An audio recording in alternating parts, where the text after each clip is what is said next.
Ma mère, qui aimait tant fleurir son balcon, m'a transmis cet attrait pour l'admiration de la nature et de ses protectrices infatigables, les abeilles. Mon parcours jusqu'en 2025 leur ressemble. Butiner des expériences variées, parfois opposées, pour en extraire un nectar unique, un sens profond. Pendant des années, mon âme d'artiste m'a poussée à explorer les univers scintillants de la mode et du spectacle. Mais derrière les paillettes, je me suis souvent interrogée. Comment relier ce monde extérieur à ma quête intérieure? J'ai volé vers différents continents, nagé dans les abîmes, dansé avec le feu. Mais comme un arbre cherchant ses racines, mon énergie bouillonnante a fini par revenir à la terre, à ce passé qui éclaire ma quête d'un futur bien différent. Ma terre, sur son corps j'ai marché, par amour elle me pressait. Nos baisers d'eau, de ciel et de nature, des hommes évoquaient la pourriture, ses poumons, noirs, marasmes, par la pollution étaient souillés. Un sort été par l'humanité, salissure de ma tête. Ces mots résonnent profondément en moi, confirmant l'importance de protéger cette terre que nous aimons et à en respecter les limites.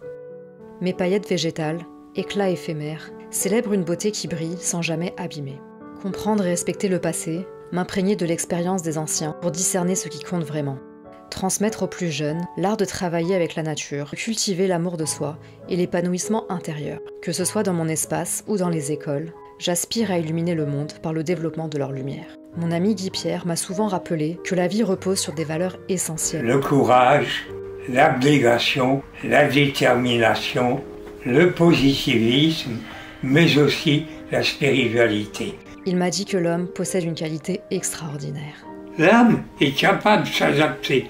Quand on voit les gens qui ont survécu au camp de concentration, qui sont adaptés à la vie qu'on leur faisait subir et qui s'en sont sortis. C'est vrai. Ce que j'ai retenu de ces témoignages d'enfants et leurs familles ayant vécu la guerre de manière très différente chacun, c'est qu'il n'est jamais trop tard pour transformer ses peines en force. Comme la nature qui se met à nu chaque hiver pour renaître au printemps, de mon côté, en me réinventant comme réalisatrice, en parallèle de mes activités commerciales et d'enseignement, je cherche à raconter des histoires comme un fil qui relie toutes les perles de ma créativité. Bijoux, miel et éclat. Des trésors pour sublimer votre beauté. Ce concept unique, mêlant bijoux artisanaux inspirés de la ruche, paillettes biodégradables et miel parisien d'exception pour la peau et la gourmandise, symbolise cette harmonie recherchée entre beauté et célébration de la nature.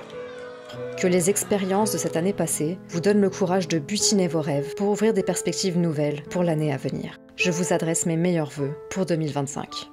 Jen Haas.